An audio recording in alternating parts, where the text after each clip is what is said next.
Hold on. Hey, everyone. Here we go. Hey, good afternoon, everyone. Welcome to our Wednesday Hot Topic. Sorry, I was having a little bit of technical difficulties here, but we're finally going live on Facebook and on YouTube. Once again, we thank you for joining us on our weekly Wednesday Hot Topic. Today's Hot Topic, Ben, has been what's in the news, right? Everyone's asking about this CalHFA and What is it? what is it? You know, how do I apply for it? Can I qualify for it? You know, it's a very common topic right now. So Ben and I wanted to take an opportunity to kind of go over it with you all and kind of give you some information as to whether or not CalHFA is a good loan program for you as a home buyer if you are interested in buying a home, to learn a little bit more about CalHFA, their programs and what they offer, and maybe some other loan programs that might be as good or better options as well than CalHFA. So let's get started. Once again, welcome to our show. I'm Hector Aguilar of Aguilar Realty Group, along with my partner here, my business associate, Ben, your agent. Hey, guys.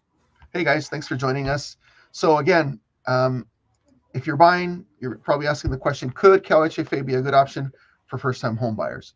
And I think it could be. First, let's find out most people don't know is what is CalHFA? Well, CalHFA is basically the California Housing and Finance Agency for the state of California. And they put programs together to assist future homeowners in order to be able to buy a home using a combination of their program and either an FHA or conventional loan. So we're going to break down a little bit about the two different programs that are available, and then based on that information, hopefully we can get you guys to raise your hand and maybe even ask for a private consultation. So see if any of these programs might be able to be available for you. Okay. The first program I want to go over really quick is the My Home Assistance Program. And the My Home Assistance Program is a second forgivable junior loan, a second junior loan against the property that gives you as a buyer the ability to use either 3.5% or 3% for down payment or closing costs. And why the difference, right? So FHA allows you to use their My Home Assistance Program, but they'll give you up to 3.5% because FHA requires a 3.5% down payment. So keep in mind, it's a loan that they give you. In terms of interest rates, it just depends on the agency that or the loan company that's going to help you, because CalHFA itself, they're not a mortgage company, man. They provide the program, but they don't fund the loan. They work in conjunction with other banks and other mortgage companies that actually originate loans, and they'll submit their loan package through the CalHFA department so that they can get those loans approved. So just note, CalHFA is not a lender. They just administer the program and are the ones that give the funds. Okay. Got it. So for FHA, the ones funding is the mortgage banks, right? Yeah, the mortgage bank is going to fund the 96.5% or the 97% part of the loan. Right. And CalHFA is going to fund the other 3 or 3.5%. But in terms of the approval process, a consumer can't go directly to CalHFA and apply, because that's not what they do. They're not mortgage originators. They're just administrators of the program, and they provide the funds on behalf of that program, depending on what the client qualifies for. But ultimately, their mortgage company, like Rocket Mortgage or UWM or Bank of America or U.S. Bank or any one of our preferred lenders, can also help our consumers and our buyers with that FHA or CalHFA program. Good question, man. Leviticus says hi. Hi, Leviticus. Thanks for joining us, man. I appreciate your support. My mom. And Yuli too. Hi, Yuli. She's a loyal listener, and we appreciate her.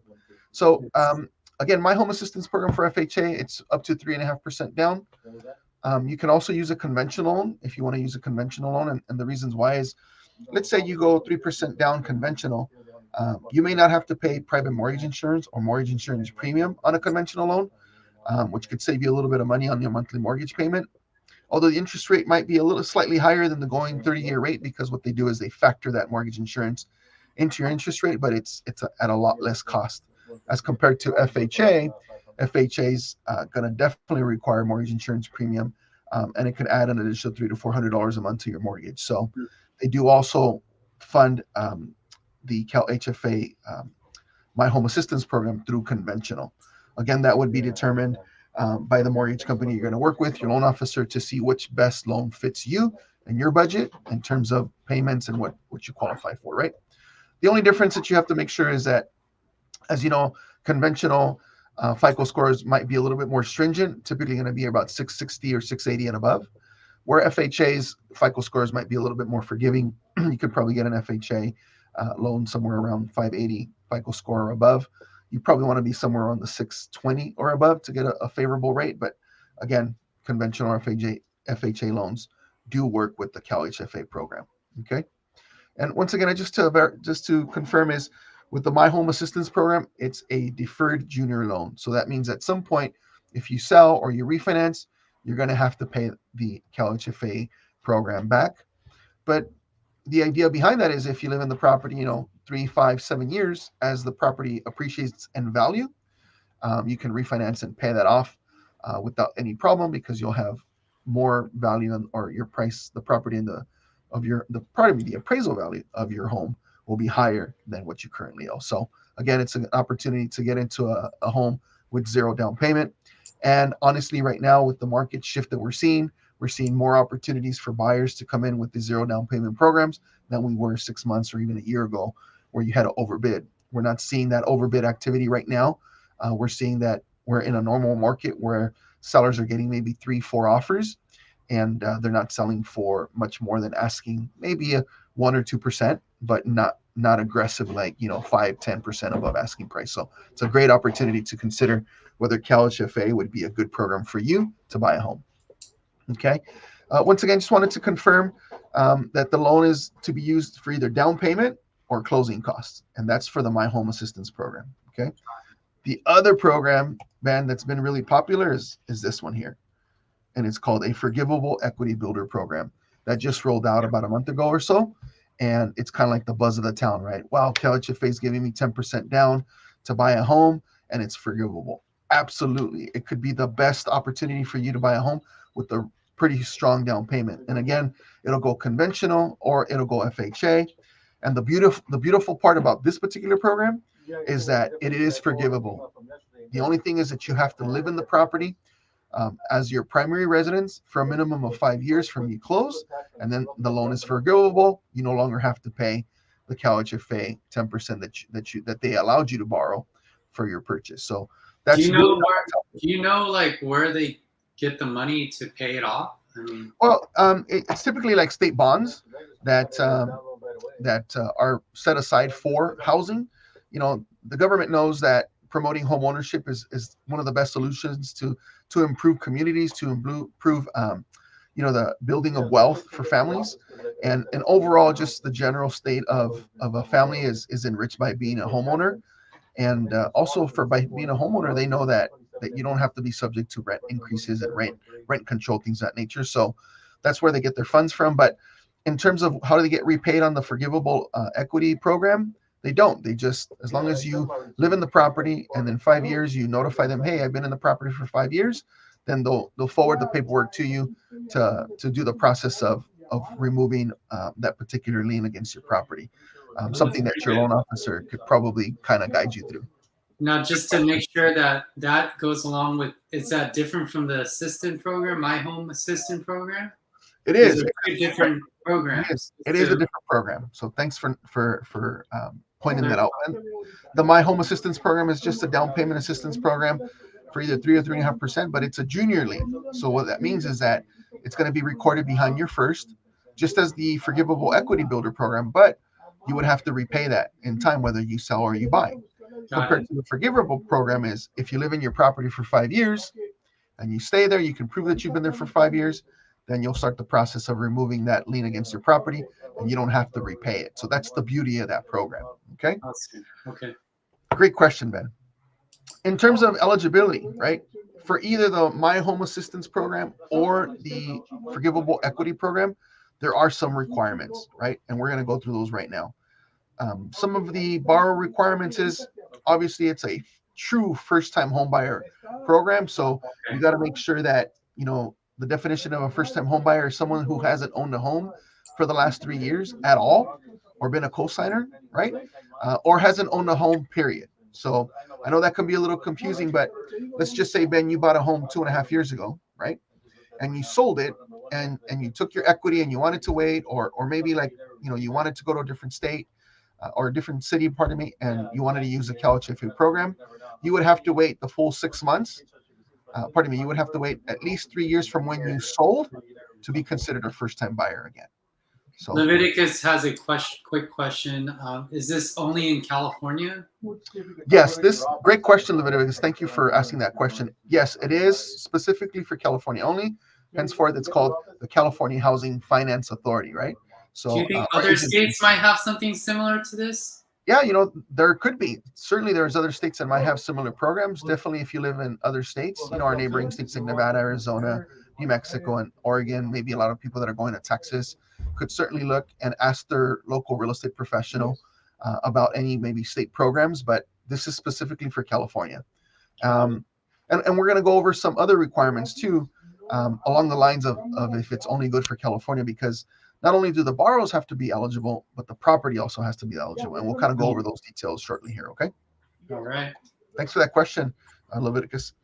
In terms of buyer requirements, again, they have to be true first-time buyers. They have to occupy their property as a primary residence, right? And non-occupant core borrowers are not allowed. Once again, I repeat, non-occupant core borrowers are not allowed.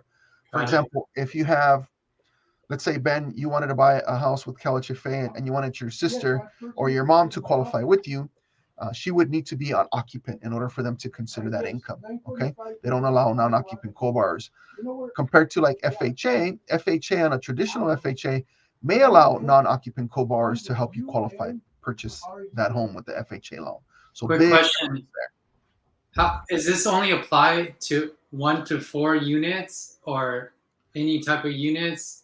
Or that's a very, very good question, man. This particular program is only allocated for single family homes.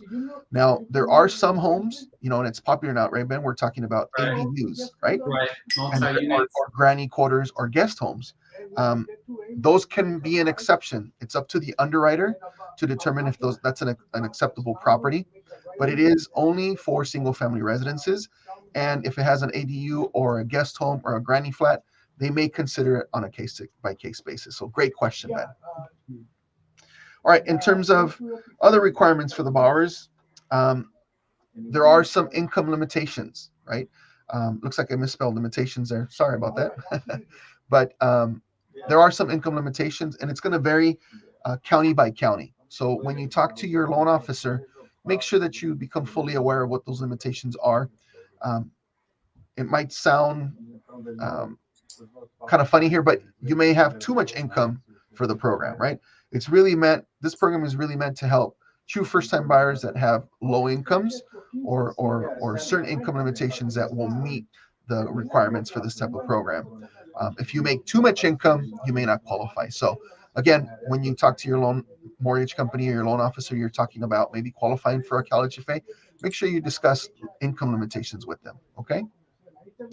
One of the other requirements, Ben, that most people aren't aware of is they do require a home buyer education certification. So really?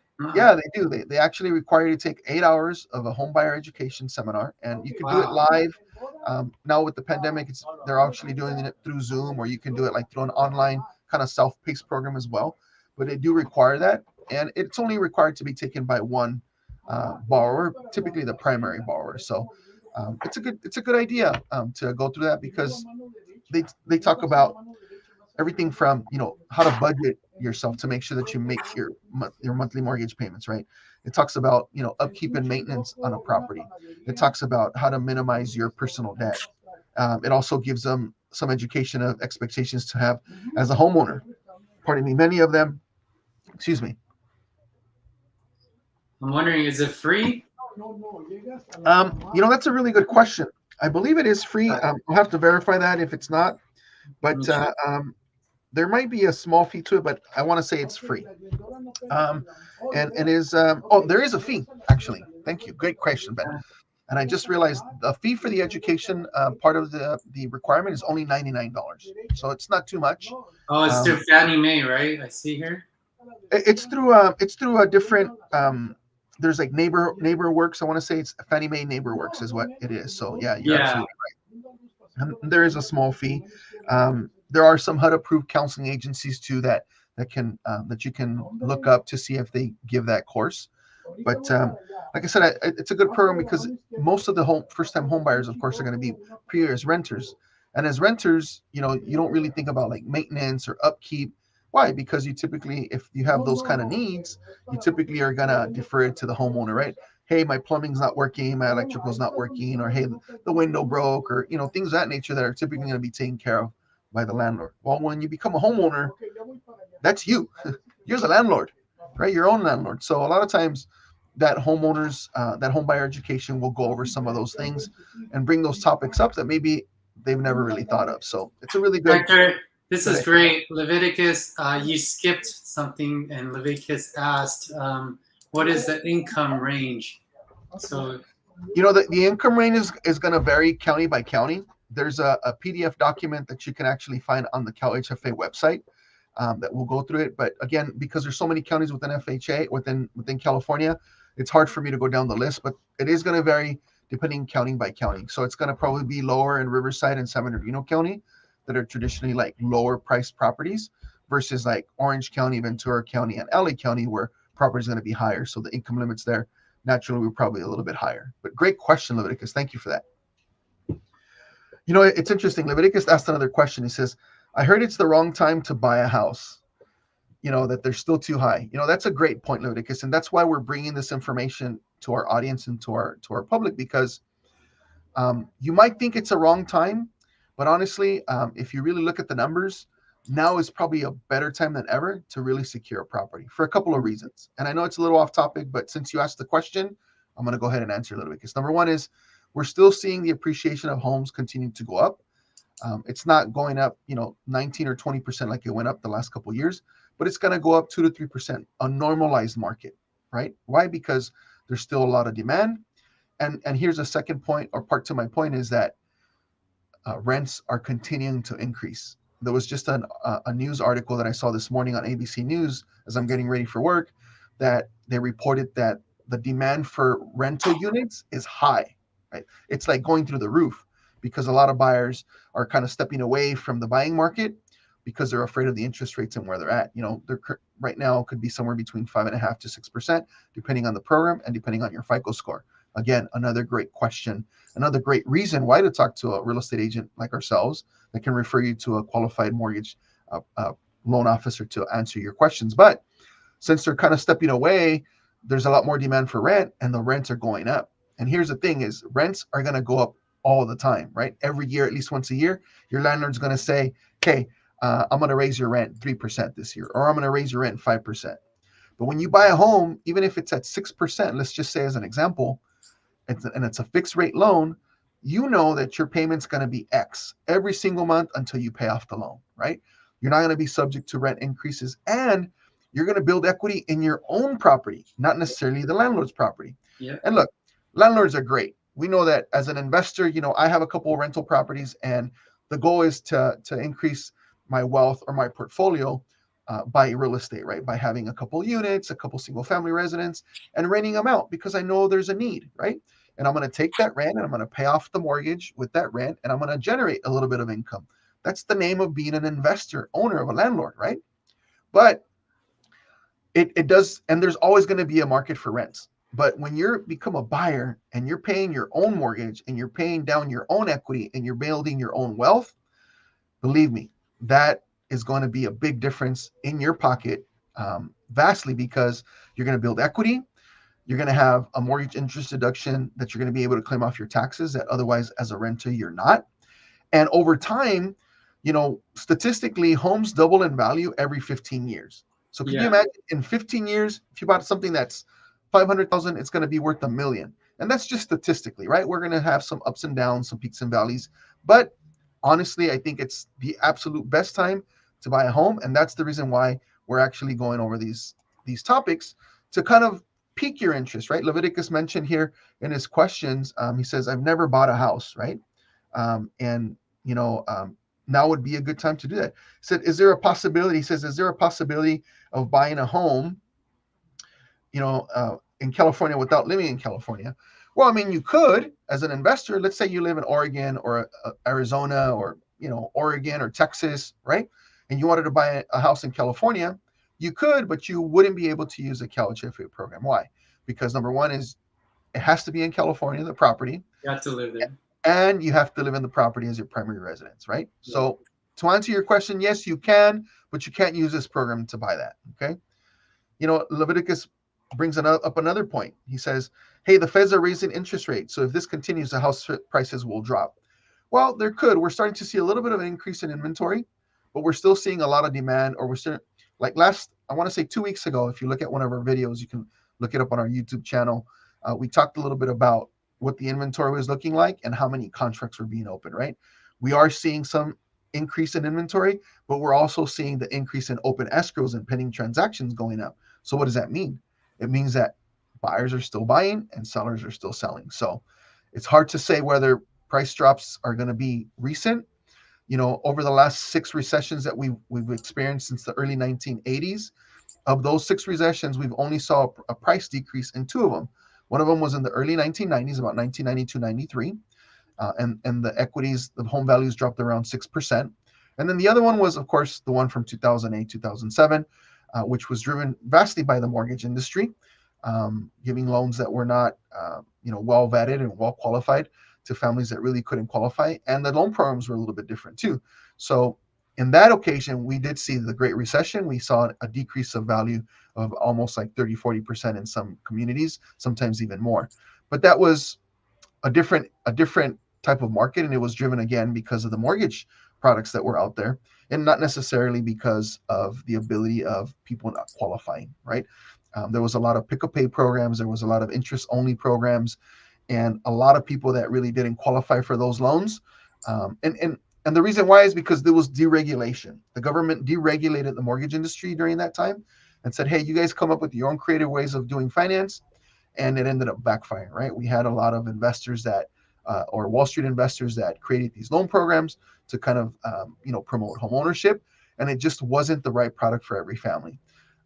And this time around, it's a little different. Over the last 6-8 years, the mortgage industry has been tightened up. There's a lot of requirements for lenders. The government got back involved with regulating the industry a little bit more, from the Dodd-Frank requirements to, I think I don't remember the exact term for this particular form, but it happened after 9/11.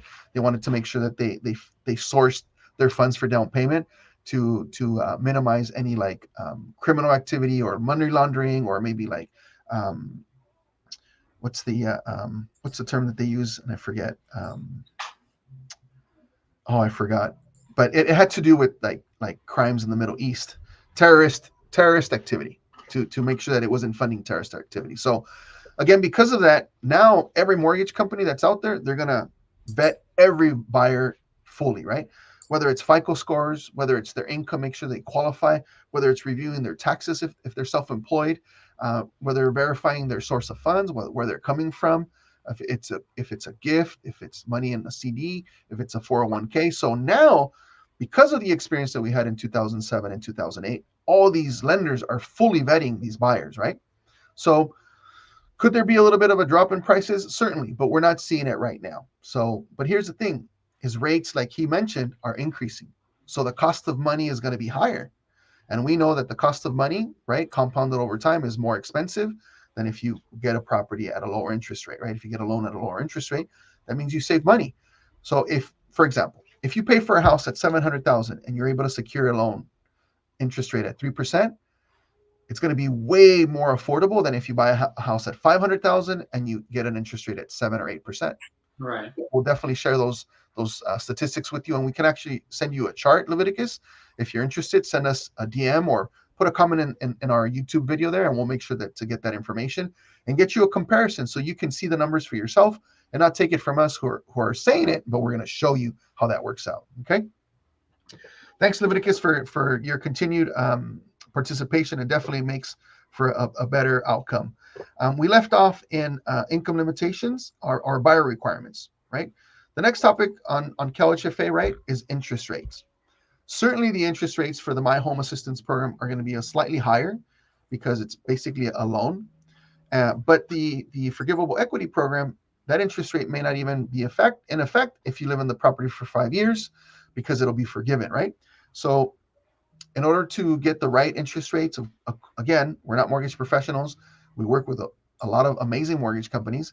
We have a preferred mortgage lender. They can gladly give you that information. And remember, it's going to be also sensitive to your personal FICO score. So for me to give you that information, it probably wouldn't be accurate because it's going to depend on each borrower's case by case. Okay. And lastly, there are some property requirements, and to Leviticus points, right? The property has to be in California. It has to meet certain expectations. Got to be a single family residence, one single unit. It could have an ADU or a mother-in-law's quarters or a guest home, and that'll be considered on a case by case. Some manufactured homes might qualify as well. So Ben, you might ask, well, what's a manufactured home, right? I think it's a little different than a mobile home. It's different. A mobile home typically will sit on what kind of foundation, Ben? It's like a movable foundation, right? Yeah. And I know we've negotiated some mobile homes this past year, Ben. And do you remember more or less what that space rent was on these? The lease rent was close to almost $2,000. $2,000. In some cases, between $1,000 and $2,000. It's getting worse. And it's getting worse because people are looking for more living arrangements, right? So in a mobile home, you own the real estate, you own the actual home itself, but you're actually renting the space that it's on, right? So you're paying between $1,000 and $2,000 a month, depending on where the mobile home park is. A manufactured home is slightly different. It may be in a park as well, but this particular property is going to be on a cement slab. It's going to be anchored to the ground, and it changes from a mobile home to a manufactured home. So a manufactured home could qualify for this type of property. Also, condominiums and townhomes could qualify so long as they're approved. Like if you're going to use an FHA loan, then they have to be HUD approved condos or townhomes. If you're going to use a conventional loan for the CalHFA program, they may not need to be approved. So again, that's where the difference comes in as to what type of loan program you're going to want to use, right? Depending on whether it's FHA or VA, or pardon me, or conventional, they will have to be HUD approved. I also want to throw in this too. I just saw on the CalHFA website that there is an ADU grant program that provides up to $40,000 to reimburse pre-development and non-recurring closing costs to the construction of an ADU. That's awesome. And here's a little tip, but thanks for bringing that up, Ben. There's a lot of great information on the CalHFA website. So yeah, another great resource for you. Again, you won't be able to apply directly through CalHFA, but you can get some great information from there as well. Mm-hmm. I heard an interesting story just recently of someone who was going to build an ADU. There's actually kind of a quicker route to build one, and this particular program may or may not help, but $40,000 per family to build an ADU. That's amazing. And I know that we've actually talked to an ADU contractor, and that's our next topic. Yeah. It's going to be in a next week or maybe in 2 weeks, but stay tuned for that because that's really the hot buzz right now, right? For people that own homes is how do I build an ADU for a couple of reasons. Number one is families are getting bigger, and some families like yours truly, I have a son who's got a young family and I have an ADU in my property, and his income unfortunately isn't that strong as a single breadwinner in his household. So, he rents the ADU from me at a much lesser price than if he was going out to the open market. I mean, a 1-bedroom, 1-bath. Right now, I was researching this past week for a tenant client. It's no less than $1,800 a month, maybe even $2,000 a month, depending on where you're at, what city you're in. So, building an ADU could serve two purposes. Number one, it could help you establish another residence in your home for extended family, or you could also use that as additional income. Ben has a client right now, Ben, right, on Shaver, Miss Peraza. How much is she getting from her ADU every month, Ben? $950. So if you build an ADU, you as a homeowner on your property, you could earn up to $1,000, maybe even more, for having an approved ADU on your property. So that's low in the area too. I mean, people are getting. It is. You're right. They are getting higher. I think I've seen ADUs go for like almost $1,500, maybe even $1,800. Because housing is such need, and the rents are high. So, great point, Ben. Thanks for bringing that up. I'm sure we'll go over some of those. In fact, what we'll do is when we talk to our ADU contractor, we're going to specifically go over some of the requirements for the ADU grant that they do get on CalHFA, and we'll share that information with you as well. Well, that's it in a nutshell in regards to CalHFA. 2 fantastic programs. Of course, the Forgivable Equity Builder program is the one that's the hot topic right now. Certainly, if you're a first-time home buyer, it's a good time to start looking in the market because look, Ben's been showing properties and making offers. I've been showing it properties and making offers. And on average, agents are receiving somewhere between 2 to 3, maybe 4 offers right now. So it's not as competitive as it was last year. And interest rates are still historically on the low side, even though they're at 6%. They're still historically low. You as a home buyer have an opportunity to fixate or affirm what your monthly rent's going to be as being, paying your own rent for your own mortgage. So don't be discouraged. There's a lot of programs out there. If CalHFA isn't the right program for you because maybe your income limitation is too high, or maybe for the county that you want to live in, it's not enough, or you can't find a favorable property. Look, FHA and VA and conventional also offer other great first-time home buyer programs that you should consider too. But we wanted to bring the CalHFA program because that's the buzz that's going around right now. We'd love to talk to you. Ben and I are ready to help you, put you and connect you with one of our preferred mortgage bankers, get you pre-approved, and let's start seeing, showing you houses and getting you under contract. Let's get you your own home and become your own landlord. Right, Ben? You got it. Don't wait. Don't wait. We appreciate you once again for always being on here on our Wednesday Hot Topic. We try to come out to you once a week, sometimes twice a month, but our goal is to give you something of value every single weekend.